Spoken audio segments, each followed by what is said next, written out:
அணிந்தாய், மஞ்சள் மாலை மழையில் நனைந்தாய், சித்திரை மாதம் வேலும் சுமந்தாய், இத்தனை தவங்கள் நீந்தான் செய்தாயோ? தேன் சிதறும் மன்மத மலரே இன்றி சொல்வாயோ?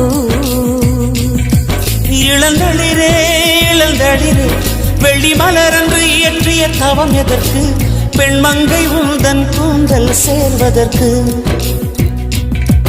இளந்தளிரே இளந்தளிரே வெள்ளி மலரன்று இயற்றிய தவம் எதற்கு? பெண்மங்கை உந்தன் கூந்தல் சேர்வதற்கு. வெள்ளி மலர்